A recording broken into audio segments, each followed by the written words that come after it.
Esta semana de estudio vamos a hablar sobre el tema a través del Mar Rojo. Ya la 10ª plaga ha caído, dejábamos la historia del faraón diciendo al pueblo de Israel, váyanse de aquí, apurándolos, y de hecho ese es el tema para este día. Vayan y adoren al Señor. Vamos a orar pidiendo la dirección de Dios para el tema que nos ocupa este día.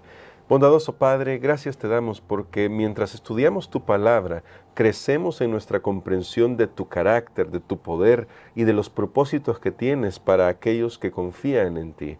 Pero ayúdanos a estar atentos a tu voz, lo pedimos en el nombre de Jesús. Amén. Para este día, Pastor Ani Perla, agradecemos que nos acompañe para estos comentarios porque estamos creciendo en esta historia que tal vez hemos leído una y otra vez, pero que siempre tiene grandes lecciones para nosotros. El Éxodo fue sin duda alguna una experiencia extraordinaria en el pueblo de Israel y creo que fue normativa para el pueblo de Israel en cuanto a su historia. Pero cuando sucedió, aparecen algunos elementos interesantes y me gustaría destacar uno en particular para que comencemos a ver qué es lo que podemos comprender sobre la naturaleza humana cuando no quiere rendirse al Señor. En el capítulo 12, cuando terminábamos la narración sobre la 10ª plaga, dice así, voy a leer solamente los versos 31 y 32 del capítulo 12.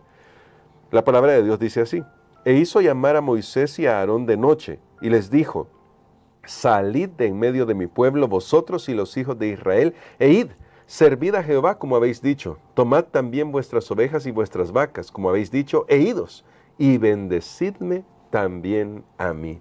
Me llama la atención esta última parte, pastor, del texto, porque ¿era sincera esta petición de Faraón? ¿O cómo deberíamos entender esta petición del Faraón? Bendecidme también a mí, justo ahora que acaba de suceder este juicio divino. Bueno, tenemos que situarnos en este momento en lo que estaba sucediendo allí en Egipto. La Biblia dice que había gran calamidad. Podemos imaginarnos muerte en cada hogar, sí. Cada primogénito, muerte de animales. Era un gran clamor por todos lados. El mismo Faraón, tal como lo mencionamos la semana pasada, había sufrido otra pérdida más en su linaje, en su familia, y viendo todo eso, ahora había un pensamiento en todos los egipcios, y yo creo que también fue el pensamiento de Faraón, y eso lo encontramos en el siguiente versículo, en el versículo 33, Éxodo capítulo 12, y versículo 33. Y dice, y los egipcios apremiaban al pueblo dándose prisa a echarlos de la tierra porque decían, todos somos muertos. Muy bien, había una sensación de una inseguridad. Los dioses egipcios no habían podido librar a su gente. El mismo Faraón, que se creía un dios, que su familia tenía también esa facultad divina, nadie se había librado de esto. Entonces, el pensamiento de ellos fue, bueno, ahora está comenzando con estos primogénitos, sí. Pero luego va a seguir con todos los demás. Y ese miedo, ese temor hizo que el faraón ahora le dijera a Moisés, bueno, váyanse ustedes, tal como habían dicho. ¿Qué costaba decir esas palabras desde el principio? Claro. ¿Cuánto costaba? Pero ahora Faraón las dice y luego añade, miren, una vez más, bendígame, oren por mí al Señor.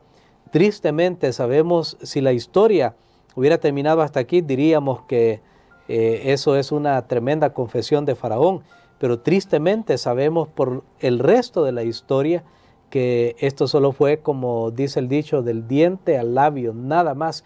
Faraón no había cambiado en lo absoluto, fue un temor profundo de supervivencia, de su propia vida y de su pueblo, que lo llevó a hacer esta concesión, pero realmente no fue un temor a Dios, no fue una obediencia a la palabra de Dios, simplemente fue circunstancial. Pero eso me lleva justamente a nuestra propia experiencia, pastor, y me gustaría que nos ayudara con eso. ¿Cuántas veces en realidad nuestras confesiones son el resultado del temor por las consecuencias que tenemos? ¿Y cómo podemos cambiar eso de tal manera que si hacemos una confesión de fe, pueda surgir de un corazón agradecido por la misericordia de Dios, arrepentido por el pecado, por lo que realmente significa el pecado, para que no nos pase la misma experiencia de Faraón. Muy bien, la palabra clave es el arrepentimiento. Ese es un tema clave en la vida cristiana. De hecho, cuando Jesús comenzó su ministerio, cuando Juan el Bautista anunció a Jesús, hablaban acerca del arrepentimiento. Cuando anunciaron el reino, ellos dijeron arrepentíos. ¿Y qué es arrepentimiento? Arrepentimiento es sentir un profundo dolor por el pecado, solo por el pecado, no por las consecuencias, sino por el acto en sí, porque yo estoy haciendo esto, no porque me descubrieron, no porque me van a quitar el trabajo, no. Es sentir dolor por el pecado, es ahora desear un cambio de vida. Por eso la palabra arrepentimiento significa cambiar de rumbo, cambiar de mente. Alguien va en una dirección y luego se da vuelta y ahora va en la dirección opuesta. Eso es realmente arrepentimiento. Si una persona dice, yo me arrepentí, pero sigue yendo en el mismo rumbo, no está arrepentido. Cosa que vemos más adelante que le pasó al faraón, porque aquí él exclama, aquí hace una confesión, aquí hace una concesión, váyanse, aquí dice, bendíganme, pero acto seguido vemos que él siempre sigue con el deseo de retener al pueblo. No hay verdadero arrepentimiento. Y es triste esto, hermano Gerson. En la Biblia tenemos nosotros ejemplos reales de personas que no se arrepintieron. Tenemos en el Antiguo Testamento, para mí, uno de los casos más emblemáticos es el del rey Saúl. Sí. El rey Saúl, que tuvo tantas bendiciones de Dios, pero él nunca se arrepintió verdaderamente. Por el contrario, tenemos el caso de David, que es uno de los arrepentimientos más emblemáticos del Antiguo Testamento, que cometió grandes errores, pero él sí se arrepintió de corazón, ya no por miedo a las consecuencias, sino porque había pecado contra Dios. En el Nuevo Testamento nosotros tenemos el caso emblemático de no arrepentimiento, es el caso de Judas. Es el caso de Judas, que llega también, después que ha entregado a Jesús, tira el dinero, lo devuelve y dice, he entregado sangre inocente, pero no hubo verdadero arrepentimiento. ¿Cómo sabemos? Acto seguido Judas va y quita su propia vida. Entonces, por otro lado, tenemos otro arrepentimiento verdadero en el Nuevo Testamento que es emblemático, es el arrepentimiento de Pedro. Sí. Pedro ha negado también a su Señor, pero Pedro realmente sintió dolor por haber traicionado a su Señor. Así que, tanto en el Antiguo como en el Nuevo Testamento, nosotros vemos casos de lo que es un verdadero arrepentimiento y de lo que no es el verdadero arrepentimiento. Es triste llegar a ese punto de Saúl, de Judas, que aún viendo las consecuencias de Faraón, que estamos estudiando esta semana, en estos meses, bueno, es triste que aún así no hay un cambio, pero puede pasar. ¿Cuántas veces hemos visto personas que están siendo golpeados por las circunstancias de la vida, por los problemas, y aparentemente el temor o la preocupación de ellos o la tristeza de ellos son las consecuencias, pero no en sí el acto que están haciendo?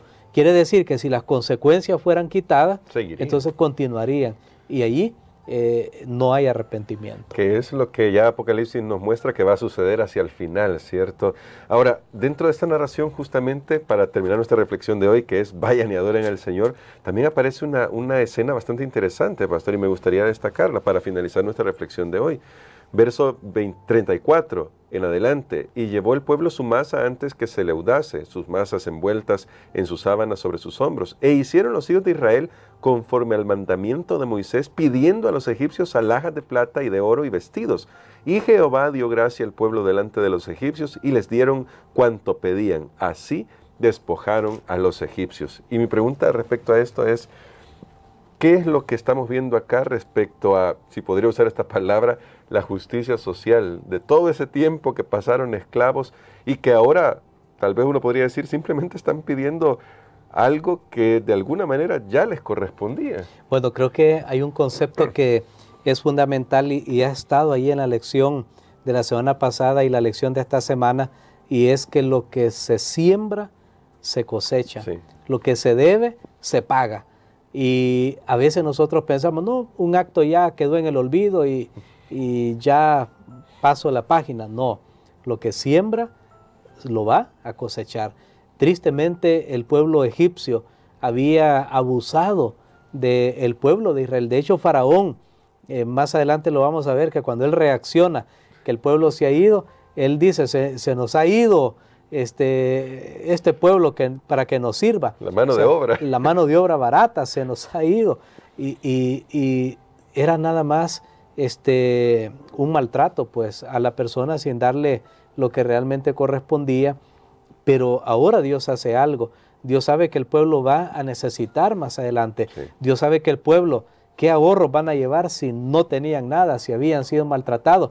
Pero ahora Dios pone gracia en el corazón del pueblo y las personas, por la misma situación que estaba rodeando de calamidad, estaban dispuestos, mire, llévese esto, pero váyanse, le doy lo que sea, pero váyanse, no los queremos ver, porque sentimos que ahorita puede suceder algo peor. Y eso permitió que el pueblo llevara una provisión que más adelante nosotros encontramos que también tenía un sentido, una razón.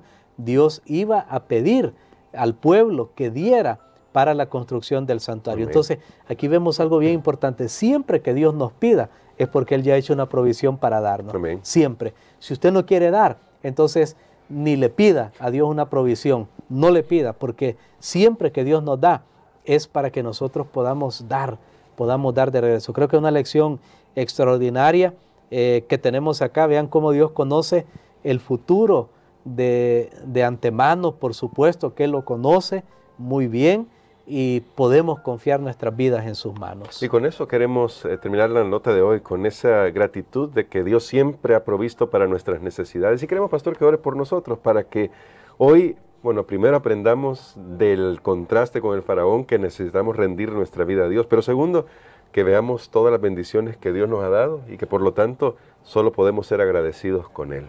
Amén. Padre, te damos gracias, Señor, porque tenemos la oportunidad de ver nuestras vidas hoy delante de ti y de permitir que haya un cambio, de permitir, Señor, que haya un nuevo rumbo en nuestra vida. Ayúdanos, Señor, para considerar nuestros caminos y considerar aquellas cosas que no están bien en nuestra vida, no por temor a las consecuencias, sino por amor a ti. También, Padre, te damos gracias porque tú siempre provees todo lo que necesitamos. Y aún que hay momentos de pérdida, también nos muestras que hay momentos de abundancia para una obra especial. Ayúdanos a entender esto en el nombre de Jesús. Amén.